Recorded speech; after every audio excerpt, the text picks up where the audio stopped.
the middle of your book is dragging, do this.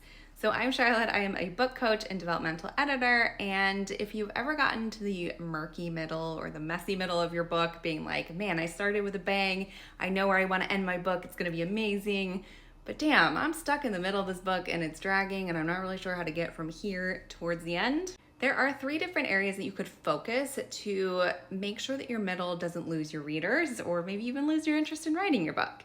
So the first is to look at, could you introduce a subplot? Is there a subplot that could be further developed that can help support your main plot and potentially clue in the readers into more about the world that you're building, your characters' lives?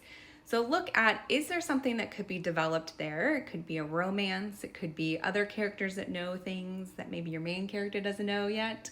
So play around, see if there is some sort of subplot, not to just plug in stories for the sake of it, but see if there can't be just more meat on the bones to your story overall. The second thing you can do if your middle of your book is kind of dragging is to raise your stakes. So make it harder for your main character to get what it is that they want.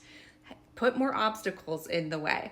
So if you think about having an obstacle course, like an obstacle course with like 2 obstacles, not as much fun as one that maybe has 5 or 6.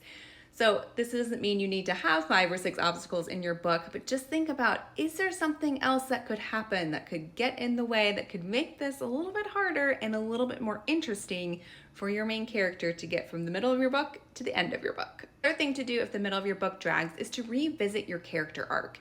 So who they are in the beginning of your book and who they become by the end of your book should have a fairly rainbow type arc to it, right? So based on everything they're experiencing, the decisions they're having to make, all of this is impacting their own internal growth. So they potentially have belief systems, their own identity, their thought processes, all of that is shifting and changing throughout the period of time in your book.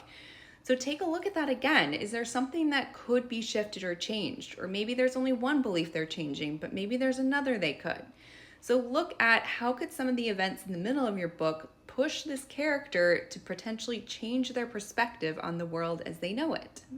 So if you're stuck in that murky middle, don't worry, you are not alone. I have been there so many times myself, but it's really helpful to kind of revisit your subplots, your character arcs, and most importantly, what is at stake for your characters? So if they don't take this next step, what is going to be the consequence in their life?